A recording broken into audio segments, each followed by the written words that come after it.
Welcome back to the Green Beans Go channel. It's your host, me. Today we're talking sleepers. That's right, I'm going to give you 4 of them, one on each skill position that I have my eyes on in the later rounds of these drafts.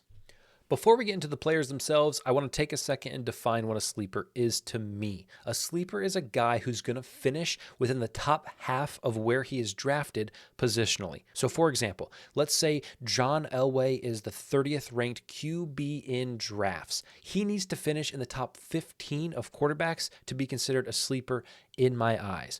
Let's say Marvin Harrison is being drafted as the 80th best wide receiver. If he can finish in the top 40 of the wide receivers at the end, to me, that's a sleeper. Now that we have some parameters, here are my top 4 sleepers this year. We will start with the QB position, and we will start with Russell Wilson. Now, don't let the decor behind me fool you. I have moved on. The breakup is over, but I still believe in him, especially this year. Wilson is currently being ranked as the 18th best quarterback in fantasy, and it's no mystery that last year was his worst NFL season in 10 years. In fact, in 17 statistical categories, he had his worst performance in his career in 8 of them. However, Nathaniel Hackett is gone, and they bring in this guy. And I don't know if you're aware, but Sean Payton had quite a few great years with this guy, who happens to be Russell Wilson's idol. If that doesn't get you licking your chops for a comeback season, wait until I tell you who their offensive coordinator is. That boy Joe Lombardi, grandson of Vince Lombardi. And here are some interesting pieces on his resume. From 2016 to 2020, he worked with Sean Payton as the Saints quarterback coach. The year before that, he was the Lions offensive coordinator in the only season Matt Stafford has ever been to a Pro Bowl. In the last 3 years, he's been the Los Angeles Chargers offensive coordinator. And you know where Justin Herbert has finished? Ranked 2nd, ranked 9th, and ranked 11th. Oh, and he's also from Seattle, so him and Russ will have plenty of things to talk about. I watched this man play in Seattle for 10 years. I know he performs the best when he's being doubted. And after last season, there are a lot of doubters. But I like Russell Wilson to finish in the top 9 quarterbacks this year. Moving to the running back position, my sleeper pick is Chicago Bear Khalil Herbert. Herbert is currently being drafted as the 32nd best running back. Herbert's career has been overshadowed by David Montgomery, who is now a Detroit Lion. The Bears did bring in Devontae Foreman, which could be a cause for concern with the crowded backfield, but it looks like Khalil Herbert is set to be running back 1. Although his sample size is small, last year Herbert led the NFL in yards per attempt. I think as defenses start accounting for Justin Fields' rushing ability and zone reads, it should open up a ton of holes for Herbert.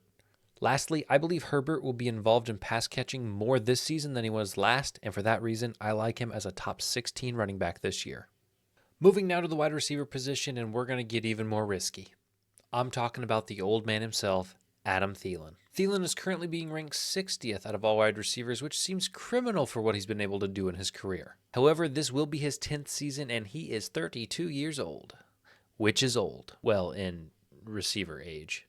I think last year's dip in production had everything to do with this man and nothing to do with Thielen. Okay, maybe a little bit is on Thielen.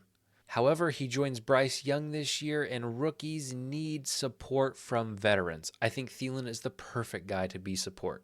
A safety blanket for rookie QBs is massive, and I think Thielen will be just that.